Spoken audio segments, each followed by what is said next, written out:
Alustame Eesti Nõidade Liidu Nõidade konverentsi teemal teadvuse ja aheduse osa tekstid.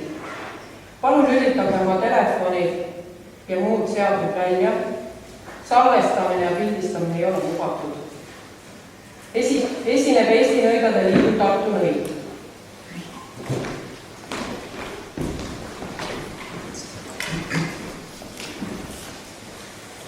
Tervist, mina olen Eesti Nõidade Liidu Tartu Nõid. Tartu nõia jõud näeb välja niimoodi. Kõik, kes soovisid kunagi teada, mida nõid teeb, pidid teada saama, mis jõud tähendab. Jõud tähendab seda. Kui ei saa sellest aru, siis ei saa kunagi teada, mida nõid teeb.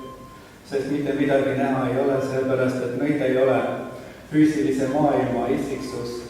Tema tegeleb nähtamatute maailmadega ainult. Ja kui keegi arvab, et nähtavas maailmas peab saama tagajärgi kindlasti, siis ta ei ole füüsiline. Sellepärast, et vaimsed asjad ei tee füüsilises maailmas asju. Ja füüsilised asjad ei tee vaimsetes maailmades asju. Kaasaegne maailm on segi sellel seisukohal ja ei saa sellest aru. Nemad arvavad, et kui keegi on väga arenenud, siis see jätab jälgi tema kehasse. See võib muuta tema isiksust ja nii edasi ja selle tagajärjel tema keha kuju ja kõik muutub.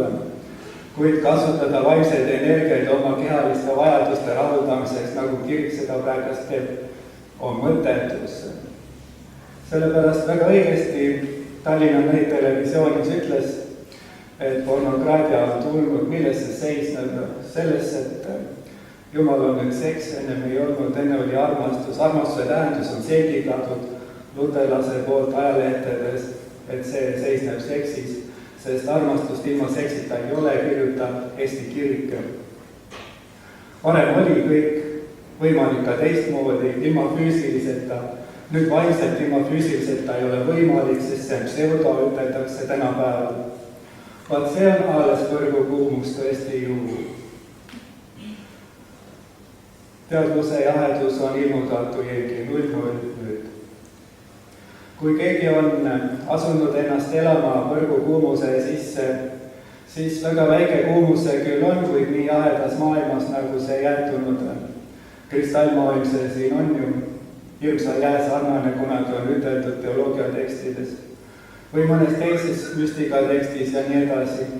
Sest hirmus kristallmeri, see hirmsa jää sarnane on leegides siiski ju. Sest tegemist on ju Indendus Imperiumi illusiooni, et maja jäämerega ikka ju kristallmeri, mis sätendab ja leegitseb ja nii edasi. ja jaguneb tavaliselt 8, võib-olla ka 4 või rohkemaks, aga tavaliselt 8. Höhenheim ja Jotunheim, sest kõrgmaastik Höhenheim sisaldab endas leeke ja kuumusi, mis on küll väga väikesed praeguse ajastu jaoks, aga piisab sellest, et iga elu kustutada põlemisega. Ja Jotunheim seisneb jäämägedes ja nii edasi ja hirmsates jääsarnastes maailmades, mitte jäähiiglastes, mitte Hollywoodi filmist ei ole jutt, ikka ühest nõiatekstist on jutt. Rahvad, kes soovisid mingisugust lahendust, pidid hoidma ennast kas kõrgmaastiku või allilmade teise maastiku, siis jäämaastiku, allmaastiku, madalmaastiku eest siis ikka juurde. Sellepärast, et kui tuleb siin illusioonis ehk maajas ehk loodus kellegi juurde nähtusi, siis tavaliselt neist 2 ainult, sest ülejäänud nende 2 sisalduses ju küll. Rahvas ootas, et tuleb mingeid lahendusi nende elule, aga kuidagi ei saa aru, milles seisneb üldse lahendus, sest see on teadvuse küsimus, kas saab üldse keegi teada, milles lahendus seisneb. Mitte selles, et elu läheb edasi, selles küll ei seisne lahendus. Lahendus seisneb selles, et kas saab sellest maailmast kuidagi ära kunagi üldse või saabki üldse. No jutte räägitakse, et saab, aga kas tegelikult saab? Rahvad, kes pornokraatia võimusesse sattusid pornovõim, see on ju lihahimu võim lihtsalt ju. Need asusid arutama, kelle poeg on Jeesus Kristus, et kes on see mees ja kes see naine, sest kolmaisusest. Nii rumalaid tekste võib tänapäeval leida küll. Kaasaegne kolmainsus, isa, ema ja laps. Lubage naerda see mõttetus. Rahvad, kes sattusidki võrgu võimsusesse, otsustasid, et nad ei räägi sellest rohkem, et see on põrgu ja asusid rahulikult surema. Ja tegid kõikidel, kellel veel oligi soovi lahkuda siit võimatuks aru saada, et põrgu see on. Kustutades kõigelt, kõik sildid, kõik teated, kõik teadaandajad, et surel maailm ei ole taevariik ega ka lihtmaailm, vaid põrgu lihtsalt ainult. Allilma esimene kõige tähtsam osa ju. Siis teised ütlesid, et millega tõestatakse, et see võrgu on ja asusid vaidlema ja nii edasi. Aga mõtle ikka selle peale, kui vilets rahva tervis on. Sellepärast nõiduskonverentsidel võimaldavad, et jutt on ravivas faasis. Ei, niisama ei ole maitset teenet oleks. Et see raviks, keda saab ravida.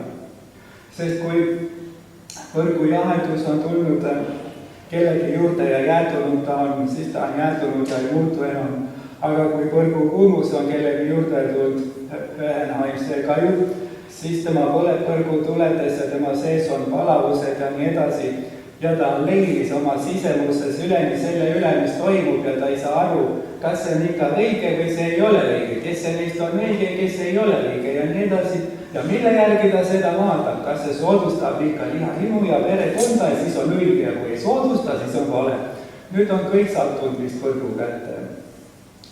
Aga ära isegi mõtle, et saab rääkida mingisugustest tähtsatest asjadest, arvestamata sellega, kus kohas sa siin elad üldse või mis maailm see selline on. Sest kuidas sa saad terveks saada, kui sa kasutad võrgu võimsust selleks, et ennast ravida. Mõtle ikka, kas terveks saab lõigata kedagi, kui lõigatakse katki. Ja pärast seda, kui on lõigatud terveks rahva meelest, siis pärast seda nad on veel rohkem haiged kui enne ja enne.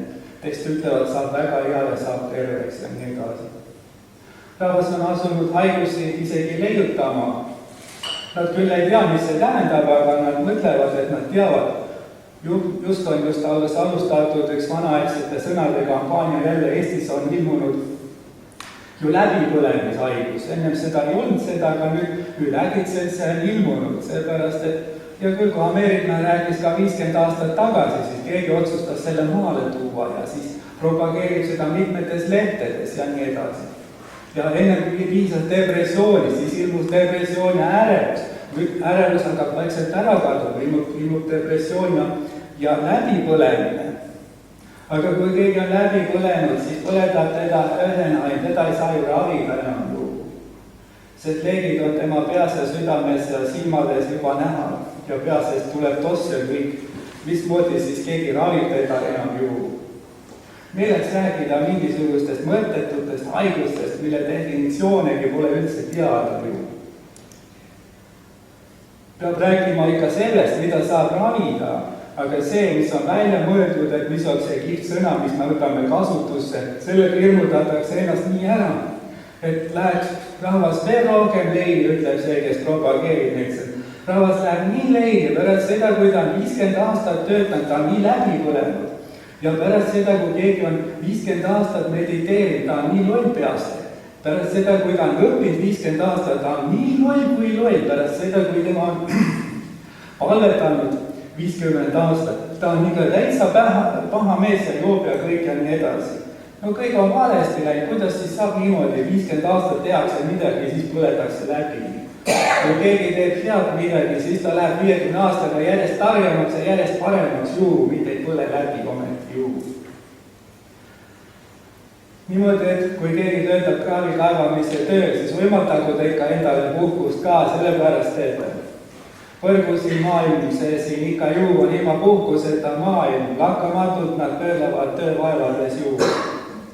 Raskused on muutunud nii suureks, et enam ei ole isegi tunda, kui suured need raskused on, sellepärast, et ei võimaldata endale puhkust üldse.